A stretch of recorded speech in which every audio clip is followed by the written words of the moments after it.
Alors, rebonjour à tous. Ça fait 6 semaines que j'avais rien uploadé, j'étais en voyage, donc j'espère que vous avez réussi à faire ça. On continue. Alors déjà, vu que ça fait 6 semaines que j'ai rien fait, je vais sûrement faire des bêtises parce que j'ai plus la tête dedans. Donc c'est normal si je fais des trucs qui n'ont pas l'air clairs. La dernière fois, on s'était arrêté, on venait juste de faire le setup du serveur. Alors après réflexion, en fait, je sais pas si c'est vraiment ça dont on a besoin, en fait, parce qu'on n'a pas vraiment terminé le front. Autant que je me souvienne, on avait notre fonction login qui n'était pas vraiment implémentée. Vous voyez que donc là, si je clique sur login, alors déjà, hop, qu'est-ce qu'il me fout là déjà, rien. Attendez, home. Alors, je crois que j'ai mes liens qui marchent pas déjà, donc c'est pas grave. On va voir sur mon routeur, j'ai une page qui s'appelle login. Donc, je vais là à la place de index, je vais aller chercher login.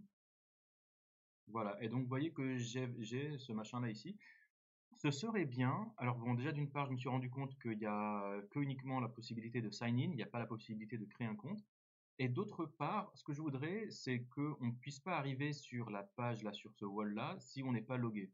Donc, on va avoir besoin de faire, voilà, de dire à vue pour chaque action, pour chaque fois qu'on a un déplacement sur une nouvelle page, il faudrait qu'il vérifie si on est logué. Alors ça, je vous rappelle que j'ai jamais vraiment fait de Vue.js à proprement parler, donc je découvre un peu en même temps que vous. Ce que j'ai vu, c'est que si on va sur Vue.js, alors Vue.js router, je crois que ça s'appelle donc garde. Alors pourquoi on appelle ça des gardes? Parce qu'en fait, ça va vérifier quelque chose avant que le routeur, il va faire quoi? Le routeur, c'est celui qui regarde l'URL et qui, selon l'URL, va vous afficher un composant ou un autre. Donc vous voyez que nous, dans notre routeur, on a ça, on a nos routes qui sont là. Donc on a login, home, profile, edit profile, et vous voyez que pour chacun de ces paths, il nous render un component différent. Ce qui fait que techniquement on est toujours sur la même page, c'est juste un composant différent qui render à chaque fois. Nous, ce qu'on voudrait, c'est que ce routeur, il utilise voilà, une navigation guard qui va vérifier avant de résolve chaque path qu'on est logué. Alors, on peut voir, alors global before guard, you can register global before guard with router before each. Voilà. Donc en fait, sur le routeur, vous pouvez faire un before each. Le before each, c'est une fonction qui va prendre un callback. Un callback, c'est donc une fonction que vous-même vous donnez au routeur, et c'est lui qui va aller l'invoquer. Sachant qu'apparemment, il faut que votre fonction ait deux arguments, un qu'on appellera to et un autre qu'on appellera from. Alors voilà, bon, on pourrait commencer par faire ça. On va faire un routeur. Alors, router.beforeEach. Voilà, et donc, ah, génial, il l'appelle déjà guard. Alors, vous voyez en plus que si on regarde, là maintenant le petit pop-up, il me dit navigation guard to add. Add a navigation guard that executes before any navigation, returns a function that removes the registered guard. Ok, parfait. Donc là, en fait, ce guard, il faut que ce soit une fonction. Bon, alors, vous avez le choix. Soit vous définissez votre fonction ici, fonction garde, et on a vu qu'il fallait qu'elle prenne un from et un to, et puis en fait vous faites quelque chose avec. Soit on peut le faire là, soit ce qu'on va faire, bon, je pense qu'on pourrait la définir directement là-dedans. Hein. Alors, ah bah génial, j'ai mon GitHub Copilot qui me propose déjà un petit truc. Génial, bah en fait il y a to, from et next. Alors sachant que le next, pour l'instant je ne l'ai pas encore vu, donc on va le supprimer. Et tout ce que je vais lui dire, je vais lui demander juste de me console logger le to et de me console logger le from. Alors vérifie bien toujours l'ordre des arguments parce que c'est pas parce qu'on les appelle to et from que ce sera to et from. Si le callback il attend from et to, on aura on aura les mauvais noms. Alors je vérifie quand même, voilà c'est to et from. Ok, bon bah pour l'instant, voilà c'est tout ce qu'elle fait ma fonction. Ah par contre j'ai pas mis ça dans une fonction, pardon. Hop, comme ça, attaque. Maintenant on est dans la fonction. Voyons voir si ça a bien marché. Je vais aller là sur mon site, qui est donc là. Je vais ouvrir ma console. Et puis je vais aller sur le home. Et alors, est-ce qu'il va me mettre un from et un to? Voilà, tout à fait. Donc là, dans le from, je vois qu'il me met voilà, full path, voilà, on était à la racine. Et to, on voit qu'il nous emmène vers home. Intéressant, donc je vois que le routeur, dans les arguments qu'il nous envoie, il nous donne aussi accès à pas mal de méthodes et de paramètres, notamment les params. Les params, c'est intéressant, vous voyez, donc si par exemple, là, dans les params, je mets user égale Ben et ID égale 1, 2, 3. Si je fais ça, à mon avis, je dois pouvoir le voir, voilà, dans le tout, je vois le full path qui est là, et à mon avis dans les params, est-ce qu'il me les met? Non, il me les met pas. Ah, par contre, il me le met dans le query, d'accord, il me le met là. Bon, c'est juste un exemple, hein. C'était juste un exemple puisque on met jamais des données sensibles dans l'URL, hein, ça c'est sûr. Ok, donc regardons maintenant les vues gardes. Alors j'ai regardé pas mal de, alors un autre utilisateur aussi, j'ai regardé, alors là j'ai du GitHub ouvert, c'est normal. Alors qu'est-ce qu'il va nous dire? Global guards, global before guards are called in creation order. Ok, donc le to et le from. Optionally return any of the following values. Alors voilà, vous pouvez faire, si vous faites un return false, il va annuler la navigation courante. Oh, intéressant. Et sinon, vous pouvez aussi faire, vous pouvez faire un redirect comme, ok. Ah d'accord, et pour faire un redirect, apparemment, c'est un router.push. Ok. Donc par exemple, lui, il nous a fait un router.before each. Alors c'est intéressant, le callback, il l'a rendu asynchrone. Bon, ok, pourquoi pas. Et donc il a fait une petite vérification dessus avec des paramètres à lui. Et à la fin, il a fait un return name login. Donc apparemment, la valeur de retour du callback, c'est ça qui peut aussi influencer la navigation. Ok, router.push, replace true, name home, on peut lui passer un name, ok. Blablabla. Bla bla. Si on renvoie rien ou undefined ou bien true, eh bien la navigation est validée et donc bah, ça continue. Ah, the next validation guard is called.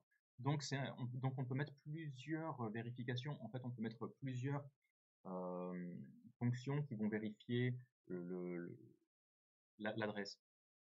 C'est un petit peu comme qu'on était sur le projet précédent avec le P6. Sur le middleware, vous vous souvenez qu'on avait plusieurs fonctions. Je vais vous l'ouvrir, tiens d'ailleurs. Où est-ce qu'il était? Voilà, je l'ai ouvert. Donc là, ici, là, on est dans le bac. C'était sauce, les sautés aux piquantes. Là, voilà. Si vous regardez dans notre middleware, là, on avait, voilà, on avait auth. Voilà, on avait une fonction authenticate user. Ça, c'était un middleware qui allait vérifier si l'utilisateur était authentifié. On avait Multer, lui, c'est lui qui s'occupait d'enregistrer les images. Et dans notre routeur, lui, en fait, notre routeur, autant que je me souvienne, il utilisait, voilà, vous voyez que il avait plusieurs middleware. On avait notre routeur ici, et on lui demandait d'utiliser celui par Jason, et en plus, sur certaines routes, comme par exemple celle-là, là, on voulait une chose, bah, donc non seulement il utilisait ce middleware middleware user, mais aussi il allait utiliser le middleware upload single, hein, qui est en fait l'éditeur, et ensuite il allait appeler voilà, notre fonction dans le contrôleur, create sauter. Donc j'ai l'impression que c'est à peu près la même chose. Vous pouvez créer plusieurs fonctions qui vont examiner la requête avant de la résoudre. Donc ça c'est parfait. Donc je vois que dans la doc, eux, ils ont une fonction, donc ils ont un callback qui vérifie si l'utilisateur a le droit d'accéder à cette retour. Et si c'est le cas, alors là, on lui fait return login. Alors ça, je ne sais pas ce que c'est que cette string, je pense que ça doit être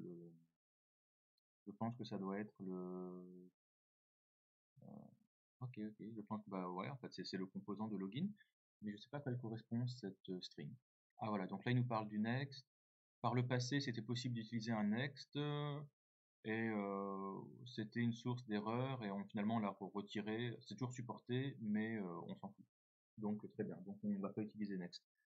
Donc moi je vois ce return login, je vais essayer de voir si moi je peux implémenter ça chez moi.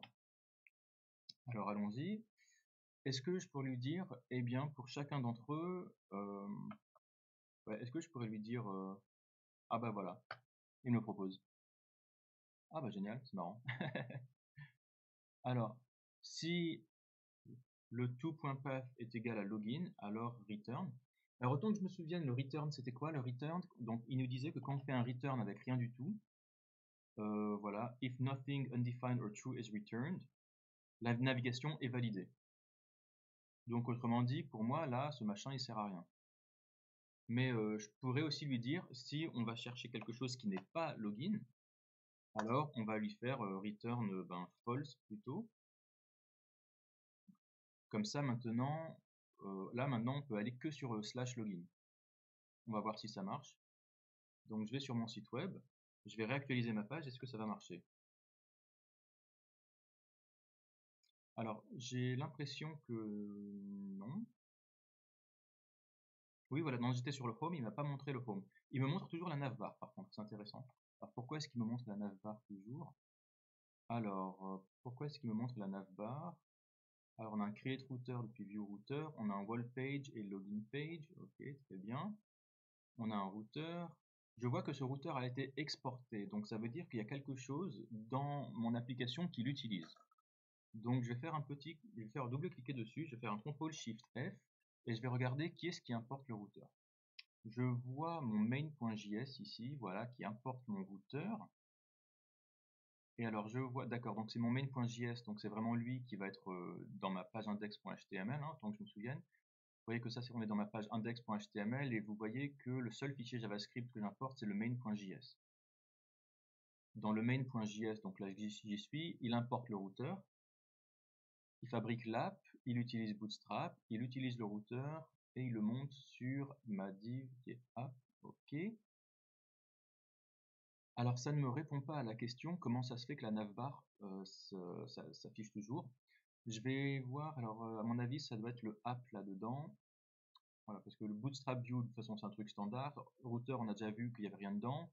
Donc, à mon avis, c'est soit le create app qui est là, soit le app, c'est un des deux. Étant donné que le app, c'est moi qui l'ai créé, on va rentrer dedans et on va voir ce que ça donne. Et on va aller, bon, il est là. Voilà. D'accord, donc je comprends mieux. Est-ce que vous voyez en fait ici?